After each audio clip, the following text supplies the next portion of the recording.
Hello, this is Laura Stevenson. And Alfonso Gregor. We have prepared this material as part of Assignment 3 for our LRNT523 course, Foundations of Learning and Technology at Royal Roads University.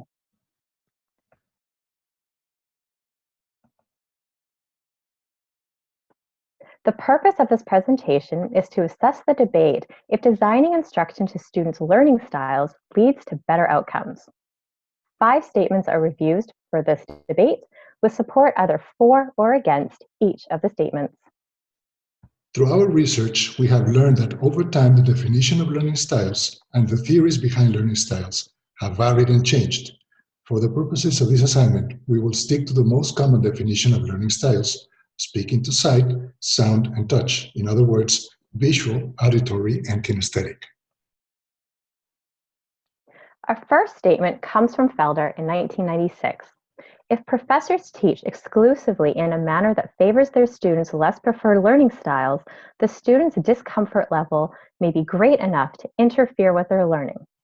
On the other hand, if professors teach exclusively in their students' preferred modes, their students may not develop the mental dexterity they need to reach their potential for achievement in school and as professionals. In 2016, Darwish commented that educators will benefit from the results of this study in the sense that they need to adopt teaching styles and strategies that match learning styles of the majority of the students in class. This, in turn, will result in improving students' ability to digest the material and, accordingly, will improve their overall academic performance. In his research of 2016, Darwish cited Dunn's perspective as seeing a learning style as the way each learner begins to concentrate, process, and retain new and difficult information. It can be stated that each individual, either in the classroom or remotely, will go through the same steps. Thus, it is difficult for an instructor to anticipate each learning style in order to cater learning in the most favorable manner individually. Statement number 2. Going against the idea of several individualized instructional designs is the concept of a unified learning style mode.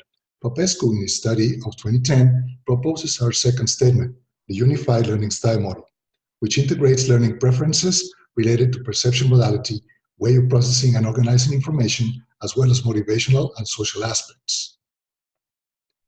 Mestre agrees with Popescu on the theory that learning styles are not static, and stated in his research of 2012 that instead, most people are likely to be multimodal and multi-situational learners, changing learning strategies depending on the context of the to-be-learned material.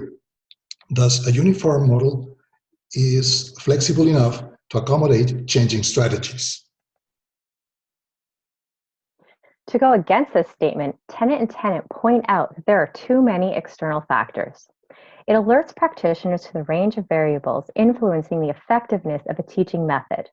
In the first instance, whether or not a teaching method is effective will depend largely upon how effectiveness is measured. There are a bevy of contenders here: motivation, recall, understanding, ability to learn, creativity, attitude to change, etc. There are also different ways of measuring each of these factors. Statement 3. Kovacic cites Kolb's model that learners pass through 4 stages of learning. In other words, learners begin a new learning cycle, gathering new evidence, concrete experience, generalized concepts, test and explain, and so on. Kovacic again states, awareness about learning styles is very important both to academic staff and students. Students will understand why the tutors are using different teaching approaches on the course and how they can benefit from that. Academic staff should recognize the variety of learning styles among students and adjust their teaching style to take account of this.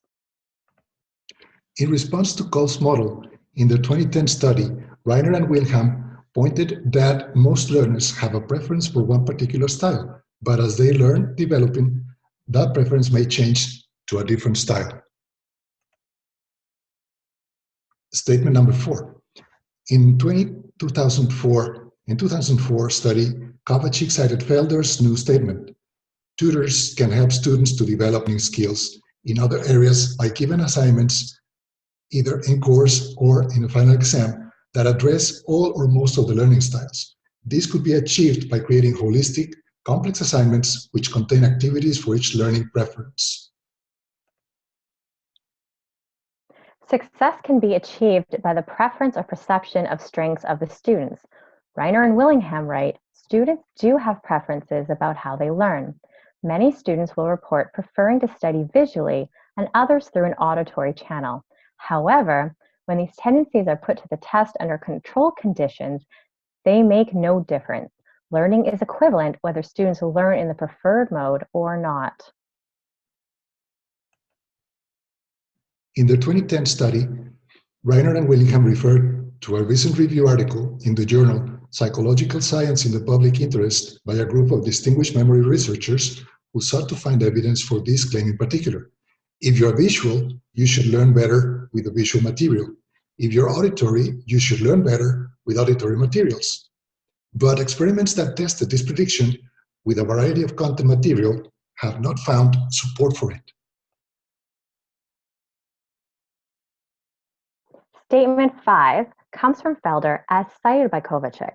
Awareness about learning styles is very important both to academic staff and students. Students will understand why the tutors are using different teaching approaches on the course and how they can benefit from that. Speaking directly to VAK styles, Mestre found in 2010 that by adjusting teaching styles and presenting various styles, studies show favorable results.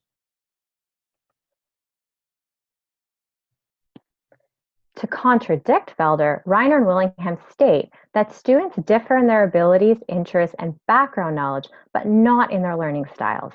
Students may have preferences about how to learn, but no evidence suggests that catering to these preferences will lead to better learning.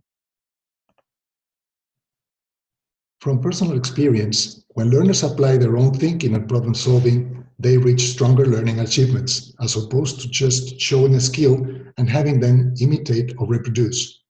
When reading aloud a descriptive text without the students seeing the actual book, they were asked, once the reading was over, to share their mental images. It turned out to be an effective learning experience. Our conclusion is best stated by Sadler, Smith, and Evans. The time has come for the potential of thinking styles, learning strategies, and metacognition to be embraced coherently, explicitly, and in an informed way by the style researchers, education, and training practitioners. Thank you for listening to our presentation. Thank you.